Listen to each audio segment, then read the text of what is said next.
Hello guys, welcome back to Vijayana classes. आपके इस YouTube channel में आप लोगों का बहुत दिनों बाद फिर से स्वागत है। आज इस वीडियो में हम लोग सीखेंगे सामाजिक विज्ञान यानी सोशल साइंस का हिस्ट्री टॉपिक यानी कि इतिहास। फर्स्ट टाइम आप लोगों को इस चैनल पे इतिहास या सामाजिक विज्ञान के ऊपर का टॉपिक देखने को मिल रहा है। तो इस वीडियोस में हम लोग जानेंगे एक चैप्टर के बारे में जो बहुत ज्यादा इंपॉर्टेंट है। आई होप आपको ये वीडियो पसंद आएगा, आप इस वीडियो के ऊपर अच्छे व्यूज देंगे और मेरा चैनल इस तरह से ग्रो कराने में मेरी मदद करेंगे। यह चैप्टर क्लास 9 के लिए बहुत इंपॉर्टेंट है और बाकी सब क्लासेस के लिए भी बेसिक चैप्टर है। फ्रांसीसी क्रांति। सबसे पहले मैं आप लोगों को एक ऑथेंटिक बात बता देना चाहता हूं कि इस वीडियो में मैं फ्रांसीसी क्रांति को ब्रीफ रिव्यू करवा रहा हूं। डिटेल वाइज आपको अगर पढ़ना हो तो आप मुझे जरूर कमेंट करें, मैं इसके ऊपर 1 घंटे का वीडियो बना दूंगा। ये चैप्टर इतना बड़ा है कि आप इसे पढ़ने के लिए 2 घंटे भी देते हो तो बहुत कर देते हो। ठीक है, आप लोग को ये वीडियो में लगभग 10 से 15 मिनट के अंदर में आपको ये पूरा चैप्टर समझ में आ जाएगा या फिर उससे कम भी समय लगे। तो चलिए हम लोग शुरू करते हैं। नोट्स हम लोग सामने लिखा हुआ है, एक करके आप सुनिएगा। कहीं भी कोई कंफ्यूजन होगा तो कमेंट में लिख दीजिएगा। अगर आपको नोट्स और अच्छे राइटिंग में अच्छे तरह से सजा हो चाहिए तो आप उसके लिए कमेंट कर दीजिएगा। फिलहाल मैं यहाँ पे अपने हिसाब से लिख चुका हूँ। चलिए तो बिना देर किए चैप्टर को शुरू करते हैं। चैप्टर का नाम है फ्रांसीसी क्रांति। तो सबसे पहले हम लोग जानेंगे क्रांति का मतलब। क्रांति का मतलब होता है बदलाव, यानी कि रेवोल्यूशन मतलब चेंजेस। एग्जाम्पल के लिए अगर अभी आज के समाज में हम लोग के सामने केवल और केवल आईफोन्स का चलन हो जाए, ना एंड्रॉइड मोबाइल रहे ना कीपैड मोबाइल रहे, सभी लोग आईफोन रखने लगे, तो हम लोग कह सकते हैं कि अभी आईफोन का क्रांति आ गया, यानी कि रेवोल्यूशन ऑफ आईफोन्स आ चुका है। सभी लोग उसी को ला रहे हैं, यानी कि सारे एंड्रॉइड मोबाइल के बदलाव होकर क्रांति होकर आईफोन आ चुका। जस्ट फॉर एग्जाम्पल अब बात करते हैं फ्रांसीसी का। तो फ्रांसीसी वर्ड बना है फ्रांस देश से। फ्रांस देश यूरोप महाद्वीप का एक छोटा सा देश है। छोटा सा देश तो नहीं, एक बड़ा सा देश भी कह सकते हैं। यूरोप महाद्वीप अर्थात यूरोप कॉन्टिनेंट में एक जो कंट्री आ रहा है फ्रांस, उसी से वर्ड बना फ्रांसीसी। फ्रांस के लोगों को फ्रांसीसी कहते हैं। तो फ्रांसीसी क्रांति का अर्थ हुआ फ्रांस की क्रांति। The meaning of French revolution means revolution by the French people. Okay, अब हम लोग चलते हैं इस चैप्टर में। इस चैप्टर को जानने से पहले हम लोग 2 चीजें अलग तरीके से जानेंगे। ये घटना है 18वीं शताब्दी का। हमको उम्मीद है कि आप लोग 18वीं का शताब्दी का मतलब समझते होंगे। अगर आप लोग फर्स्ट टाइम जान रहे हैं तो ध्यान सुनिएगा। 18वीं शताब्दी का मतलब होता है 18वीं शताब्दी अर्थात 1800 का आना, यानी 1701 से लेकर 1799 तक का समय को हम लोग 18वीं शताब्दी कहते हैं। ठीक है, 18th सेंचुरी। अब हम लोग 17वीं शताब्दी की बात करें अर्थात हम लोग 1701 से लेकर 1799 तक की बात करेंगे। 18वीं शताब्दी में क्या हो रहा था, चलिए स्टार्ट करते हैं। तो 18वीं शताब्दी में फ्रांस का समाज फ्रेंच पीपल 3 भागों में बटा हुआ था।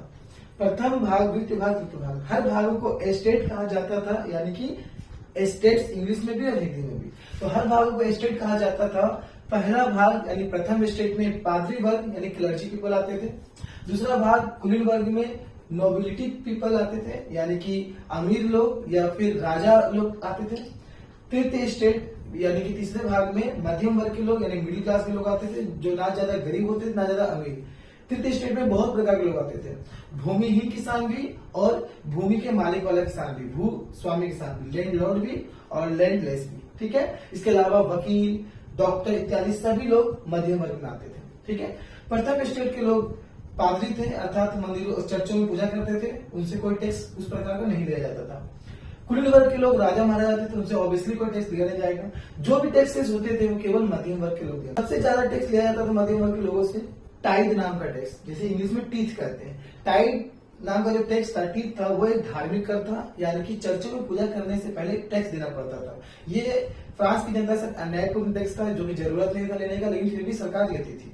अब आते हैं हम लोग थोड़ा सा वहां की सरकार या राजा के बारे में। वहां का राजा का नाम था लुई 16।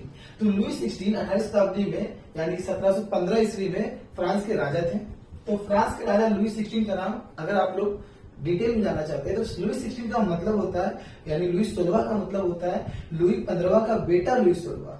प्राचीन समय में राजा अपने वंशों को यादगार बनाने के लिए, अपने नाम को फेमस करने के लिए अपने ही बेटों का नाम 1, 2, 3 के रूप में रखते थे। उदाहरण के लिए अगर अभी हमारे सरकार मोदी जी हैं तो वो अपने आने वाले पीढ़ी को, ऐसे आएंगे नहीं उनकी पीढ़ी, ऐसे कर नहीं सकते हैं, तो मोदी अपने आने वाले सरकार को या अपने पुत्र को मान लीजिए मोदी 2, उसके बाद उनके पुत्र को मोदी 3, मोदी 4, मोदी 5, इस तरह से मोदी 16 लिखते हैं। तो उसी प्रकार से ये फ्रांस का समाज भी था उस समय में, लुई नाम को फेमस करने के लिए। आई होप आप लोग एग्जाम्पल समझोगे। तो लुई 16 का मतलब हुआ लुई 15 का बेटा। ये एक राजा का नाम है। लुई 16 1715 ईस्वी में फ्रांस देश का शासक था। उसके बारे में जान लेते हैं। लुई 16 बुर्बो वंश राजवंश से जुड़ा हुआ था। इनका राजवंश था बुर्बो, ठीक है। ये मात्र 20 साल की आयु में राजा बन गए थे। इनके पिताजी ने राजा बना दिया। ये एक निरंकुश शासक थे। निरंकुश शासक बोले तो इनके सत्ता पर किसी प्रकार का अंकुश नहीं था। ये जो मनाते थे वे करते थे। जनता से कोई लगाव नहीं था। जनता के प्रति कुछ सोचते नहीं थे। वो केवल अपना सुनते थे। इसलिए निरंकुश शासक थे। इंग्लिश में डिक्टेटर रूलर थे। अब इनका मंत्रियों ने इन्हें सलाह दिया कि आप विवाह कर लीजिए। विवाह करने के लिए इन्होंने एक दिखावा मात्र एक किला बनवा दिया, चला था बास्तिल किला। इन्होंने सोचा कि अगर हम विवाह करना चाहते हैं तो हम किसी देश की राजकुमारी से विवाह करेंगे, तो उनके देश के राजा को प्रसन्न करने के लिए उन्होंने एक बास्तिल का किला बनवा दिया। बास्तिल किला यानी बेस्टिल फोर्ट उन्होंने अपने देश में बनवा दिया, जिसका कोई जरूरत नहीं था। देश की सेवा के लिए सड़कों का और बहुत सारी चीजों की जरूरत था, लेकिन ये किला जरूरत नहीं था। लेकिन फिर भी इसने किला बनवाया जो बेकार किला कहलाता है। अब ये जो बेकार किला मतलब जनता के लिए, अब ये जो बास्तिल किला था इन्होंने बनवा तो लिया अपने प्रॉफिट के लिए कि इनका इंप्रेशन जो है अच्छा से बाहर के राजा के समय में। ऐसा ही हुआ। ऑस्ट्रिया के रानी और उनके पिता यानी राजा ये इनसे मिलने आते हैं लुई 16 से। लुई 16 से ये मिलते हैं, आसपास की चीजों को देखते हैं, समाज को देखते हैं, बास्तिल किला देखते हैं और प्रसन्न होकर अपनी बेटी का हाथ लुई को दे देते हैं। तो उनकी बेटी का नाम था मैरी एंटोनेट। तो मैरी एंटोनेट का विवाह हो जाता है लुई 16 से, ठीक है। तो लुई 16 से विवाह हो गया मैरी एंटोनेट का। मैरी एंटोनेट ऑस्ट्रिया की रानी है। अब ये धीरे धीरे और ज्यादा निरंकुश होते गए। लोगों ने सोचा कि इनका विवाह होने के बाद इनमें सुधार आएगा, परंतु इनका ऐसा बिल्कुल नहीं हुआ। ये और ज्यादा आलस में रहने लगे, जनता के प्रति कुछ नहीं कर रहे थे। अब आते हैं थोड़ा सा चैप्टर में आगे, तो हम जानेंगे फ्रांस के समाज के बारे में, लुई के बारे में। अभी कहानी के तो अब हम कहानी की तरह अगर हम इसे समझेंगे आगे, तो सबसे पहले जानेंगे कि क्या हुआ था। तो 1715 ईस्वी के ही आसपास में सबसे पहले तो क्या हुआ कि राजा के ऊपर में लगभग 1 बिलियन का कर्ज और आ गया, और पहले से 2 बिलियन का कर्ज था। 2 बिलियन क्या 1 बिलियन क्या, तो उस समय वहां पे रुपीज नहीं, वहां पे चलते थे लिब्रे। तो लिब्रे नाम का वहां पे मुद्रा होता था। 1 लिब्रे 2 लिब्रे से हम लोग का 1 रुपए 2 रुपए होता है, वैसे ही तो फ्रांस में लिब्रे मुद्रा थी। अर्थात फ्रांस के ऊपर में, आई रिपीट, अब इसे आगे अगर हम लोग बढ़ाएंगे तो हम लोग कह सकते हैं कि फ्रांस की सरकार पर अर्थात लुई 16 पर कर्ज का दबाव बढ़ने लगा। कर्ज का दबाव क्यों बढ़ने लगा, क्योंकि इन्होंने 1 बिलियन का कर्ज लिया था अपने देश की प्रगति कराने के लिए। स्कूलों के खर्चे, दफ्तरों का साफ सफाई और राज्यों का देखभाल, अपने बड़ा सा महल बार्सिले उनका एम्पायर यानी महल उनका देखरेख करने के लिए, अपने सैनिकों को खर्च देने के लिए, इस सब के लिए पैसे कम पड़ रहे थे उनको। तो उन्होंने 1 बिलियन का कर ले लिया था। 1 बिलियन लिब्रे का, लिब्रे वहां का मुद्रा है, ठीक है। और उनपे यानी फ्रांस पर पहले से 2 बिलियन लिब्रे का कर्ज था। 2 बिलियन लिब्रे का कर्ज कैसे था, तो फ्रांस ने, इतना लिखे नहीं, ध्यान रखिएगा, फ्रांस ने 1614 ईस्वी में यानी कि 1614 ईस्वी में अमेरिका को ब्रिटेन से आजाद कराने के लिए पैसे भेजे थे उधार के रूप में 2 बिलियन लिब्रे के रूप में, ठीक है। तो उन पैसों से अमेरिका तो आजाद हो गया, परंतु वो पैसे उनको वापस नहीं मिले। और इधर 1 बिलियन लिब्रे का टैक्स बढ़ गया जो आसपास के देशों से लिया था। आसपास के देशों ने फ्रांस की सरकार लुई 16 पे दबाव डाला कि आप टैक्स भरिए, जो आप हम लोग को लिए थे पैसे वो हमको कर के रूप में बढ़ाइए, 10% कर मांगो बोलो, ठीक है। तो फ्रांस का सरकार यानी लुई 16 क्या करता कर लेने के लिए, तो उन्होंने एक और टैक्स बढ़ा दिया। इससे पहले वो टैक्स लेते थे कौन सा, टाइल। अब उन्होंने एक और टैक्स बढ़ा दिया, इसका नाम था टाइल। टाइल क्या होता है, तो टाइल एक तंबाकू कर होता है। यानी सरकार ने फैसला किया कि अब आप लोग पूजा पाठ करने के लिए नहीं, अब आप लोग अतिरिक्त नमक, तंबाकू इत्यादि जो रोजमर्रा की जिंदगी में काम आता है वो सब चीजों में भी आप लोग टैक्स दोगे, इसे टाइल कहा जाएगा, ठीक है। फ्रांस की जनता और ज्यादा आक्रोशित होने लगी। जनता पहले ही नाराज थी लुई 16 से, अब वो और ज्यादा नाराज हो गई। फिर भी सरकार पे कोई फर्क नहीं पड़ा, उनकी शासन व्यवस्था में कोई फर्क नहीं पड़ा, क्योंकि ये निरंकुश शासक थे। अब कहानी में आगे क्या आता है, ध्यान से सुनिएगा। धीरे धीरे फ्रांस का आबादी बढ़ गया। पहले 1715 तक फ्रांस की आबादी थी 2.3 करोड़।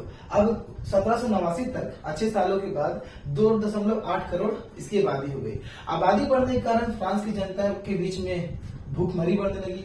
अधिक लोग होने के कारण अनाज अधिक चाहिए था। एक्स्ट्रा बात जान लेते हैं, फ्रांस के पूरे पॉपुलेशन में 100% में से 90% किसान यानी फार्मर्स है, 10% लोग अन्य हैं। फिर भी यहाँ पे खेती में दिक्कत होता था। रीजन कि जितने भी खेती के अनाज उगते थे उन्हें बेचकर किसानों को टैक्स भरना पड़ता था। एक नहीं 2 टाइप का, ठीक है। इस कारण से आबादी बढ़ने के बाद फ्रांस की जनता पर और दबाव बढ़ा टैक्सेस के कारण, और वो उन्होंने बहुत सारे आंदोलन भी किए, छोटे छोटे रेवोल्यूशन नहीं, रिवोल्ट किए, छोटे छोटे आक्रोश जताए।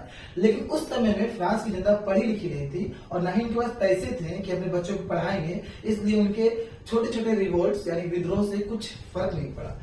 अब समय आगे बढ़ा 1789 के बाद, जब पॉपुलेशन बढ़ा तो इनके पास धीरे धीरे धीरे धीरे कुछ सालों में ही, 2-3 सालों में ही पैसे भी बढ़ने लगे। पैसे बढ़ने लगे तो इन्होंने अपने बच्चों को पढ़ाया।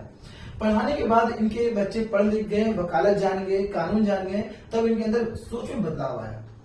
इससे पहले जो लोग होते थे वो सोचते थे कि जो हमारा राजा है वही भगवान है, वो जो नियम बनाता है वो नियम बिल्कुल सही से कोई तोड़ नहीं सकता। लेकिन जब लोग पढ़ लिख गए 1789 के बाद, तो लोगों के मन में विचारधारा उत्पन्न हुई कि नहीं, राजा सही नहीं है, राजा अगर अच्छा होता तो जनता का भलाई करता, ये ऐसा कार्य नहीं करता, नियम धर्म सीख गए। तो तब जाके पढ़े लिखे लोगों ने स्टेट जनरल की बैठक बुलवाई। स्टेट जनरल का बैठक क्या होता है? स्टेट जनरल का बैठक तब होता है जब कोई सरकार टैक्स लगाती है तो उसको लगाने से पहले जनता को बिठाना पड़ता है। स्टेट जनरल मतलब जितने भी स्टेट थे, प्रथम द्वितीय तृतीय स्टेट, सबके लोगों को बुलाकर आप एक मीटिंग करवाइए। वो मीटिंग में अगर बोलेगा टैक्स लगाने तब लगाइएगा, तो ये तो बिना बोले लगा दिया था। तो स्टेट जनरल का बैठक बुलवाया गया पढ़े लिखे लोगों द्वारा।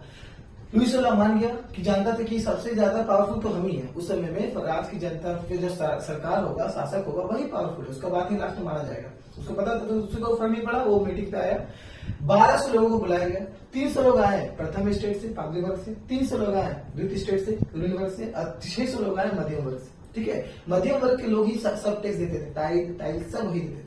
ठीक है, 1200 लोग जमा हो गए, और बाकी सब लोग जो टैक्स वगैरह नहीं दे पाते थे, इन सब के कुछ जो सदस्य थे, उन्होंने भी आने की कोशिश किया स्टेट जनरल की बैठक में, लेकिन उन्होंने बुलाया नहीं गया। तो उन्होंने लगभग 40,000 लोगों ने अपना पत्र लिख कर दिया सरकार के खिलाफ कि आप ये कर हटाइए।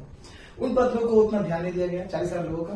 बाकी 1200 लोगों के बीच में बैठक में बोला गया कि टाइल हटाइए। सरकार नहीं मानी। सरकार नहीं मानने के बाद इन्होंने स्टेट जनरल की बैठक में सब मिलकर फैसला किया कि हम लोग अपना एक अलग ग्रुप बनाएंगे। उस ग्रुप का नाम इन्होंने रखा नेशनल असेंबली। नेशनल असेंबली जो है वो एक असेंबली बनाया गया था कि सरकार को विरोध करने वाला। तो नेशनल असेंबली का हेड बनाया गया मिराबियो को, एक पढ़ा लिखा आदमी था ये।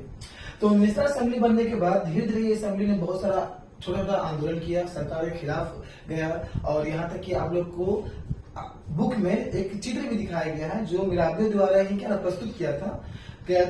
वो चित्र में बताया गया है, उस चित्र में बताया गया है किस तरह से हमारा सरकार यानी लुई 16 हमें कीड़े मकोड़े समझता है। आपके सामने ये चित्र यहाँ प्लस दिख जाएगा, आप लोग देख लीजिएगा। ठीक है, आपको इसके बारे में और सारी डिटेल दे देंगे।